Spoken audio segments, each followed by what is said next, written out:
Hello, students. Good morning. Let us start the play On the Face of It, written by Susan Hill. You are now familiar with the characters in this play. Today we are going to start this chapter, the play On the Face of It. So it is the sixth chapter in the book Vistas. And remember, this is very important from the examination point of view because it's a play.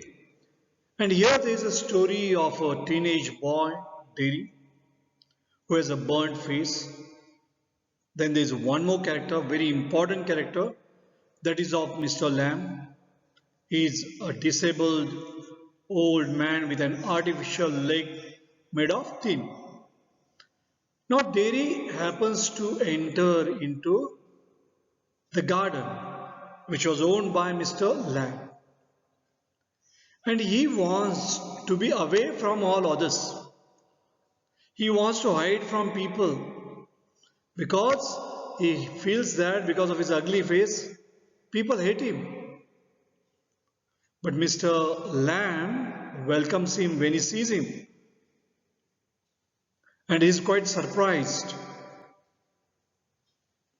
And then later he encourages him to lead a normal life. And he brings about a transformation. So let us go to this play On the Face of It. So let's hear the introduction. And there's a question. This is a play featuring an old man and a small boy meeting in the farmer's garden. So there's an old man and there's a small boy. And they meet each other in the garden, which was owned by this old man. The old man strikes up a friendship with the boy who is very withdrawn and defiant. And here there's a question, what is the bond that unites the two? Why do they come together? What is the similarity between these two? What brings them together? So let's think over that and let's go to the play. Here we are at the scene number 1. So scene 1. Mr. Lamb's garden. So here the setting. So where are we now? We are here at Mr. Lamb's garden. Now Mr. Lamb, we know that a very important character for us. There are only two major characters here. And there is one minor character, but her role is not very important. But the role of Mr. Lamb and Derry. Mr. Lamb's role is very, very important here. And this garden is owned by Mr. Lamb. There is the occasional sound of bird song. Occasional means here, sometimes there is a sound of birds chirping there or birds singing there.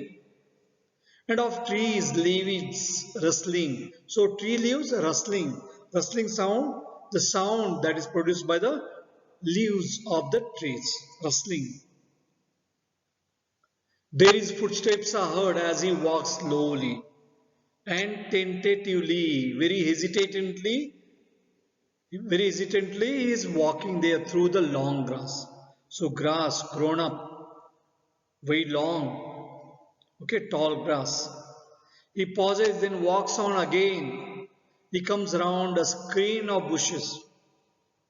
So that when Mr. Lamb speaks to him, he is close at hand. So it's Mr. Lamb speaks to him and he is very close at hand means he is quite nearby. Is close at hand, is quite nearby, and Derry is startled. Derry is very much surprised. So here the narrator is describing the setting of scene. That is scene number 1. The location is Mr. Lamb's garden. Then here one can occasionally hear the birds singing. Then the sound of the trees, leaves rustling. And then what has happened? Dairy, a young boy is entering there, very hesitantly is entering there inside the garden which belonged to Mr. Lamb. And suddenly Dairy finds himself very close to Mr. Lamb, and Mr. Lamb speaks to him. And when he speaks, Dairy is very surprised to hear Mr. Lamb talking to him. And Mr. Lamb says, mind the apples. Be careful, he warns him. So there are apples which have fallen from the tree and they are there in the grass. They are hidden there in the grass. So mind the apples, be careful. Otherwise you may slip, you may fall down. You may stumble upon the apples and you may fall down. So mind the apples. Take care, my boy. So Mr. Lamb is telling him and he's very startled. He's very surprised. What? Who is that? Who is there? He always wants to keep himself aloof. He doesn't want anybody to be around, and suddenly when he sees, then he is very, very surprised. He is very startled. Lamb is my name. Mind the apples. Be careful. There are apples there. So you may fall down. You may trip. You may slip on them. Crab apples. Those are crab apples. Wind falls in the long grass. Due to wind, they have fallen in this grass, and you will not be able to see them. And you could trip. You may sleep. You may trip. You may fall down. I thought this was an empty. I thought it's an empty place. Dairy, see, he always wants to keep himself aloof. He always wants to be away from all of this. I thought it's an empty place. That's the reason why I've come. I didn't know there was anybody here. If I knew, I would not have come. Now here the question is asked by the writer. The question is asked by the editor here. Who is Mr. Lamb? How does Dairy get into his garden? So who is Mr. Lamb? Now we know that Mr. Lamb is an old man. Think over that. How does Dairy get into his garden? Why did Dairy come to his garden? He thought that it's an empty place. That's the reason why he has come. So think over these questions. Now here Mr. Lamb says, that's all right. It doesn't matter. He says that it was empty. That's why I come. It doesn't matter. That's all right. I'm here. What are you afraid of, boy? That's all right. So he's trying to make him comfortable. He says that there's no need for him to worry. I thought it was empty, an empty house. There he says that it was empty house, I thought, and that's the reason why I come. So it is. If you think that it's empty, it's empty. Since I'm out here in the garden, then definitely it will be empty because nobody is there in the house. Until I go back inside. If I go back inside, then it will not be empty. But if I'm here outside in the garden, then the house will be empty. Yes, you are right. The house is empty. Don't worry about that. In the meantime, I'm out here and likely to stop. I'm out here. A day like this, beautiful day, not a day to be indoors. So it tells about his character. It tells about his personality. He's enjoying the beautiful day. I want to enjoy the beautiful day, not a day to be indoors. This is not the day to remain indoors. That's the reason why I come outside. Panic. Now Dairy is afraid. Panic.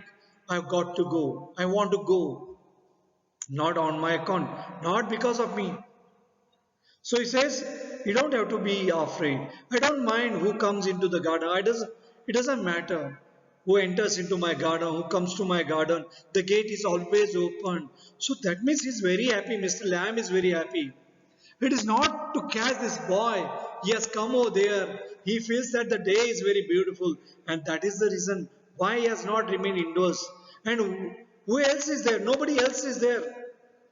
The gate is always open. I am very happy. If somebody comes, I will always welcome. The gate is always open.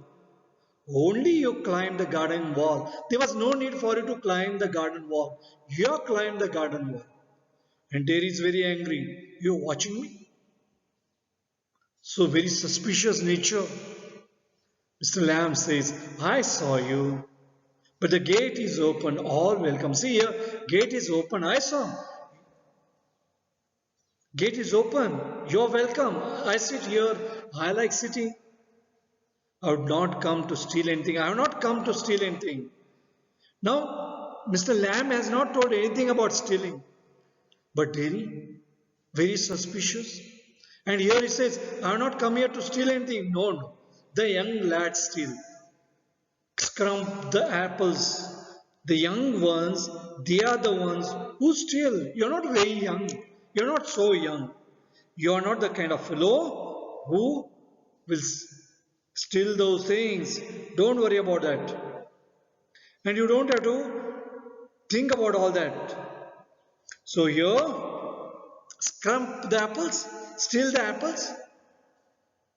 The young lad steal, but you are not the young lad. You're not very young. You're grown up now. So you'll not steal. I'm not doubting on you.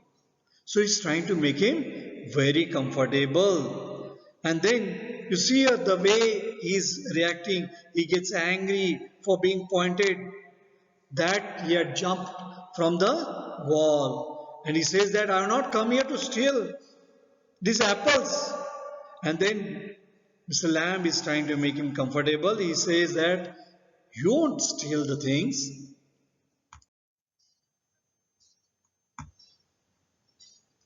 I just wanted to come in. I just wanted to come in into the garden. I saw it, the garden. I just wanted to come inside the garden. So you did. Here we are then. I'm very happy. I welcome you here. We are here. You don't know who I am. A boy, 13 or so. Doesn't matter who are you. I know you are a boy, 13 or so. 14. But I have got to go now. Goodbye. Nothing to be afraid of. Just a garden. Just me. You don't have to be afraid. There's only a garden. And I am alone there. No need to be scared. But I'm not. I'm not afraid. People are afraid of me. I'm not afraid of anyone. You think that I'm afraid of you? No. So here you see the argument. Now Mr. Lamb is trying to make him comfortable. But there he is arguing with him. He says that I'm not afraid of you. People are afraid of me. Why should that be? Everyone is. It doesn't matter who they are or what they say or how they look. The whole society he blames. He says that everybody is afraid of me. How they pretend, I know. How they act, I know. I can see. I know. Very easily I can catch people, how they are pretending. And Derry, he's not ready to remain there. He wants to leave that place. Whereas Derry, Mr. Lamb is trying to make him comfortable and he says he need not be afraid of anybody. Derry says, I can see how people pretend. So he feels that people have got mass. And I can very easily find out how people pretend. See what they think. What do they think then? You think he is a boy. You look at me and then you see my face and you think that's bad. That's a terrible thing. That's the ugliest thing I ever saw. See here. We can see Mr. Lamb is trying to make him comfortable. And here he goes on blaming the whole world. He says how people are pretending, how they look at me, they look at my face. And when they look at my face, then that's the ugliest thing I ever saw. That's a terrible thing. These are the comments of the people. They see my scarred face and they start making the comments. You think, poor boy. And then they start feeling pity on me. But I'm not.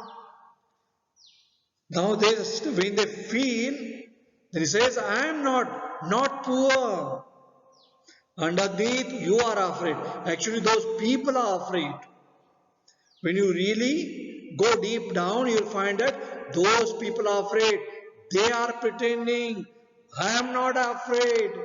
Anybody would be afraid of me. I am. When I look in the mirror, see it.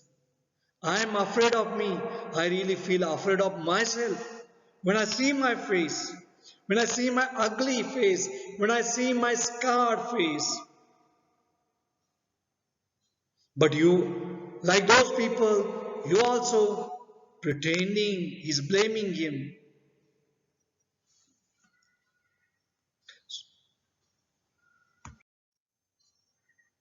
There he starts talking about himself, about his ugly face. Mr. Lamb, no, not the whole of you. It's not that. The entire part of you. It's not the whole of you, not of you. Forget it. It's not about you. Yes. Then there's a pause. Then Mr. Lambs immediately says, later on, when it's a bit cooler, it's quite hot now, but when it becomes cooler, I'll get the ladder and a stick. Pull down those crab apples. Now, he doesn't want to talk about his personality. He doesn't want to talk about his ugly face. He wants to change the subject. And that's why he says, when it becomes cooler, when it's not very hot, then I'll get the ladder. I'll get a stick. Pull down those crab apples. I'll pull down those apples. They are ripe for it. So the ones which are the ripened ones, I'll pull them down. I'll bring them down. I make jelly. So he says that he makes jelly. It's a good time of year, September. Look at them. Orange and golden.